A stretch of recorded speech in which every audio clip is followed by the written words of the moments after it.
Mi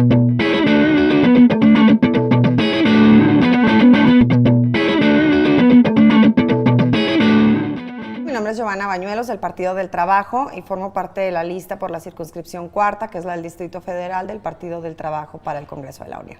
Bueno, sin duda, en principio todo el paquete de las reformas estructurales que salieron en esta legislatura actual, nosotros como izquierda tenemos el convencimiento de que debemos derogar esa entrega de nuestra soberanía, tanto de nuestra riqueza nacional como de nuestros derechos, de los derechos conquistados por los sindicatos, por los trabajadores. O sea, vamos por la derogación entonces de la ley hacendaria o fiscal, de la ley de reformas energéticas y de la ley laboral, como es conocida o mal llamada la reforma educativa. Claro, nosotros tenemos la aspiración de poder elevar a rango de ley federal, algo que intentamos en el Estado cuando tuvimos la oportunidad de ser legislatora estatal, que fue la Ley de Protección a los Adultos Mayores, que por cierto es una ley que aún en Zacatecas no es positiva o no está reglamentada, pero que pretendemos que se pueda privilegiar a este sector en todo el país, no como una concesión de carácter político, sino como una obligación que determine la ley. Entonces, sin duda, esa será la primera iniciativa que habremos de presentar.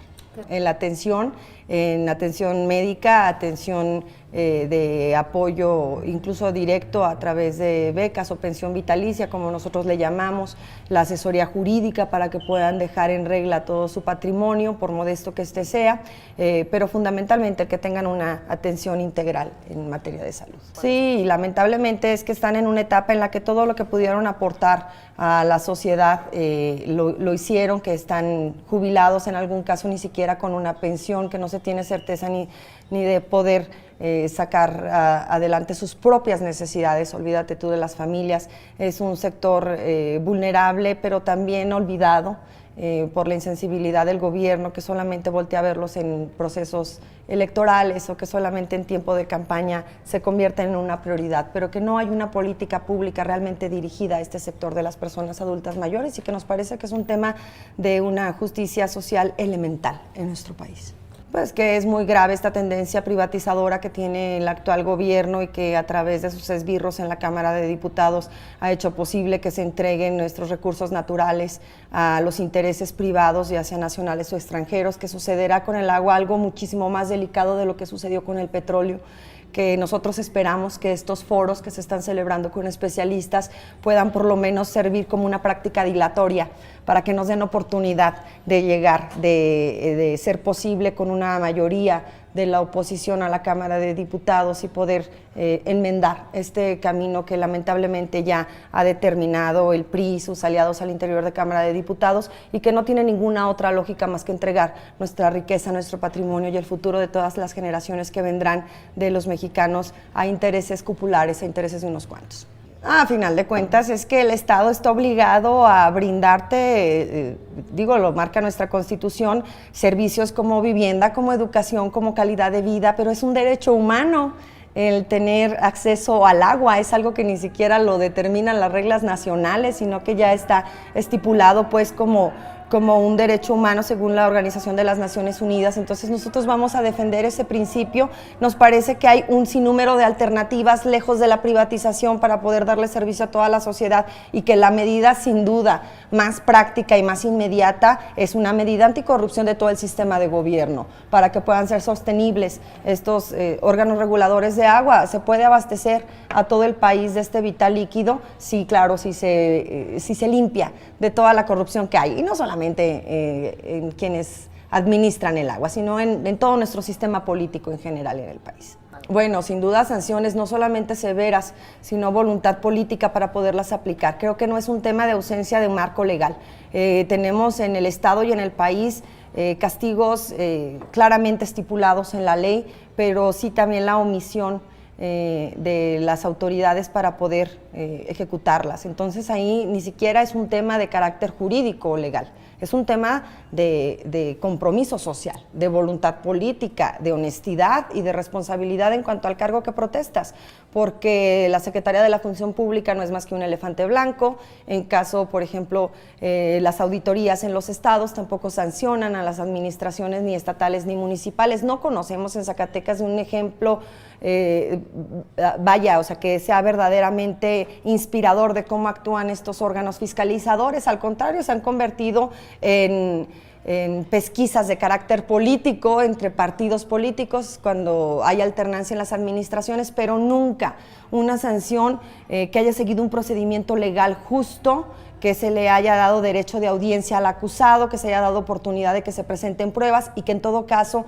de encontrarse algún tipo de irregularidad se tenga una sanción ejemplar. No hay un ejemplo de esa naturaleza, insisto, que no tenga un toque de carácter político. Podemos, claro, tener ejemplos como el hermano del expresidente Salinas, como la señora Elvester a nivel nacional, o aquí como Ruiz Fierro, el exoficial, pero ninguno de ellos, a final de cuentas, es que ha pagado su sanción. Terminamos pidiéndoles perdón, regresándoles su riqueza, y no se hace justicia para el daño patrimonial que generan los malos funcionarios en la administración. Entonces, más, insisto, y regresando a la pregunta, más que un tema de carácter legal, es un tema de responsabilidad ciudadana, de responsabilidad como servidor público, de poder echar a andar las leyes que ya existen. En materia electoral sucede lo mismo. La FEPADE es una fiscalía especializada en delitos electorales. No hay una sola sanción de carácter administrativo o que incluso derive en cárcel de carácter penal que haya realizado la FEPADE, pese a un sinnúmero de denuncias que se han presentado acompañadas de pruebas con todos los requisitos que la ley marca ante las instancias correspondientes. No tenemos un solo antecedente de que alguien que se encuentre el día de la jornada electoral comprando votos haya sido castigado. Sí, nosotros compartimos esa idea, ese principio de que la corrupción es como las escaleras, debe de barrerse de arriba hacia abajo. O sea, no puedes estar pidiendo a un elemento de tránsito, a un policía municipal, que se abstengan de aceptar la mordida, si a final de cuentas les piden cuotas sus directores o sus jerárquicamente superiores. Entonces, debe de ser algo que se sanee en nuestro país. Creo que a final de cuentas la corrupción es el cáncer que más afecta a la vida pública de nuestro país. Fundamental. Hay quien dice que las finanzas de quienes se dedican a servir o que viven de la política deben de ser como cajas de cristal, transparentes. Entonces, pues nosotros naturalmente coincidimos, creemos que el tema de transparencia es fundamental, que debe dejar de ser una simulación, que debe de dejar de ser algo a consideración. Nosotros estamos ahorita viviendo en un marco electoral en el que, por ejemplo, la declaración patrimonial de los candidatos es opcional, no debería de ser opcional. Debería ser una responsabilidad y una obligación de todos los que aspiran a servir o a representar al pueblo, debería de ser una obligación sin duda. Naturalmente que nosotros estamos de acuerdo, pues estamos en la lógica de que se pueda transparentar y obviamente que dentro de la congruencia pues es hacer lo propio. No tenemos ninguna dificultad de acudir a esto y al contrario, así como lo hicimos con nuestros candidatos del partido, de hacerles ese llamado para que acudieran a esta invitación de distintas organizaciones y de la sociedad en general, pues también hacemos el llamado a todos los candidatos de todos los partidos políticos a que puedan hacerlo. Sin duda estamos atravesando por una crisis muy severa. Como sociedad, la falta de credibilidad en los partidos políticos, en los gobiernos y en los representantes populares, y eso pues es un reto significativo para nosotros como partido, porque tenemos que demostrarle a la sociedad con hechos de que somos una alternativa diferente, que somos distintos, que no se puede generalizar y que a final de cuentas está en la decisión del ciudadano el que se pueda continuar con este sistema de gobierno o que pueda haber un cambio significativo. Nunca va a ser sobre ellos o por ausencia de ellos. Estos procesos electorales como el que vivimos hoy en día se caracterizan por el abstencionismo. Más del 60% de los mexicanos no acude a las urnas a votar. Entonces permite que los demás decidan por ellos. Solamente 40% de los mexicanos decide quién habrá de representarnos en la Cámara de Diputados para el caso concreto de esta elección. Y pues naturalmente que es preocupante porque el abstencionismo de la sociedad solo privilegia a los grupos que se sostienen hoy en día en el poder. Entonces es complejo, sin embargo nosotros estamos haciendo nuestro trabajo, recorriendo casa por casa a través de nuestros candidatos y también de nuestras estructuras, llevándoles la propuesta legislativa de cada uno de nuestros representantes para que la gente vuelva a creer. Es indispensable que no caiga el ánimo, que no se caiga en lo que incluso los grupos de poder han intentado socializar tanto a través de los medios de comunicación y de distintas organizaciones, de cómo todos son lo mismo y como siempre pasa lo mismo, pues entonces mejor ni acudas a votar, manifiéstate no votando. Ese es un gravísimo error, es una decisión a final de cuentas individual de cada ciudadano, pero que que solo favorece al actual sistema y solamente le da oportunidad de que continúe por la vía en la que estamos. Entonces nosotros le hacemos un llamado a la gente. Si está satisfecho con las decisiones que ha tomado el gobierno federal y estatal, pues entonces sí, absténganse de participar. Pero si no están de acuerdo, acudan el próximo 7 de junio a votar por el candidato que les plazca, siempre y cuando tengan un conocimiento previo de cuáles son sus propuestas y su historia personal, porque también eso tiene mucho que ver. Pero que acudan a votar.